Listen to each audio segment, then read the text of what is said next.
Trish from GoBake. Today I'm going to show you how to cover a cake using Satin Ice rolled fondant. Satin Ice is an American product.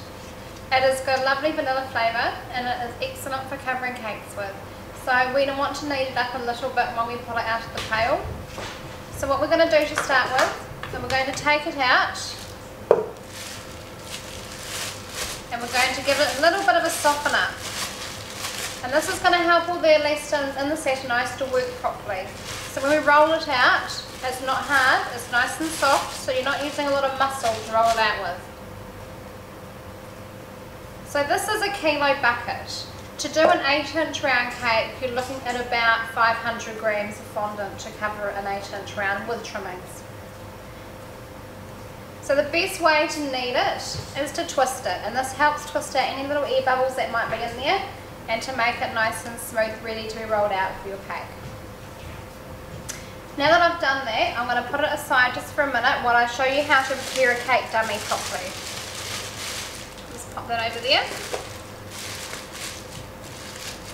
With the cake dummies, there's no need to file the edges. All we're going to do is rub it down with a bit of the perfect finish to make it nice and tacky for our fondant to stick to. So I'm just going to take a board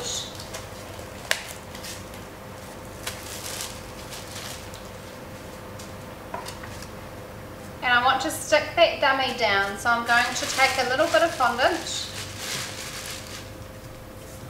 and dip it into some water to make it nice and tacky. Push it into the centre of the board. It acts a little bit like glue tack, so it's going to hold that cake in place. Cake dummies are very, very light, so it does need to stick. So once you know that you've got that stuck, take some of the perfect finish and rub this right over your entire cake dummy, and that's the sides, the top and the edges.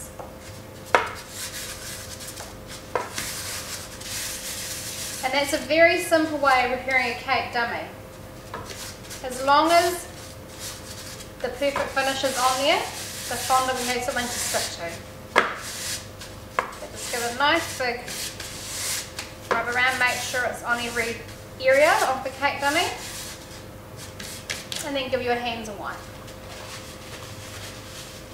Take it all off here. And give the board a bit of a wipe as well. We don't want any perfect finish on there. Before I start rolling out the satin ice, we're going to rub the mat down with a product called GoBake Perfect Finish Decorating Cream. We use this in place of corn flour or icing sugar. If you use corn flour or icing sugar to roll out your fondant, it is dry and it is going to draw the moisture out of your fondant, which is going to make it crack. So we have the GoBake Perfect Finish to help prevent that from happening. So we take a small amount of the GoBake Perfect Finish, rub it onto your work surface, just wipe the excess off the hands.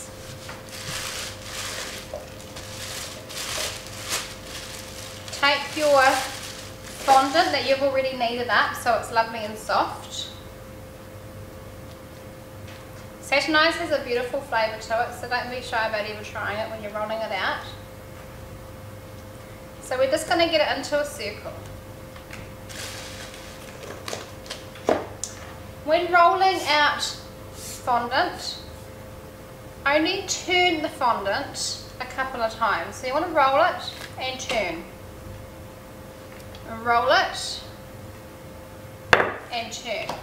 You never want to turn it over, because then you're going to get the perfect finish on top, and we don't want that because we want this lovely and smooth, so we can smooth it down with our smoothers.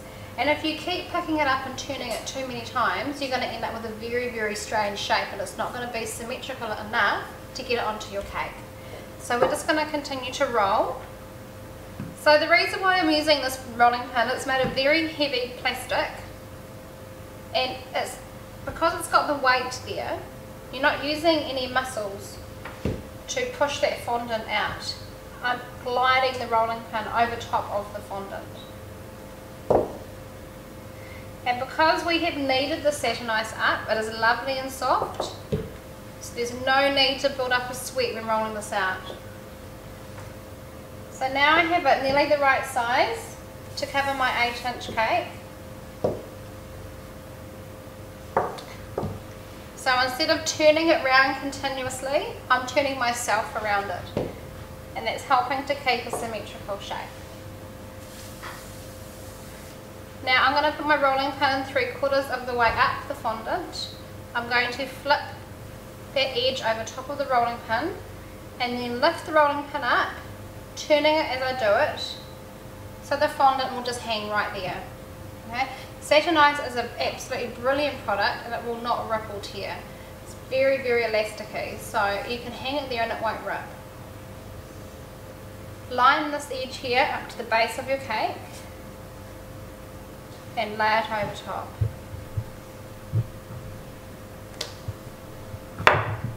Lift up the edges of the fondant, make sure there's no air bubbles there. If there are, give them a way out. So pick up a piece of the fondant and push those air bubbles out, and then give it a smooth. The first thing you need to do after that is to get those edges down, especially if using a cake dummy, because dummies do have sharp edges. So what I need to do is get those edges stuck down. Okay, and then I'm going to lift the fondant up and lay it down on the cake. Going halfway down to start with, lifting the fondant up as I go,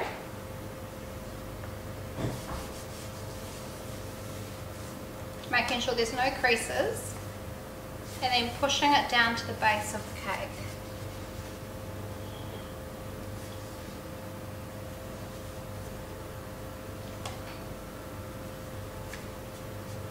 Once you have stuck the fondant to the cake dummy,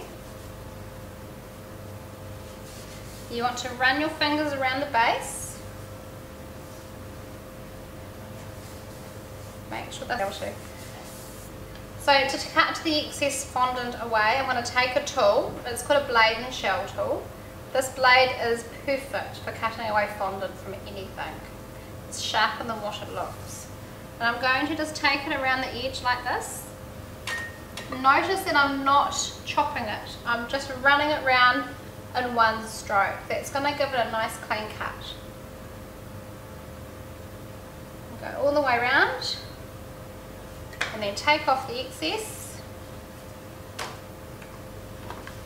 Pop that away because you want to make sure that you can use all this again.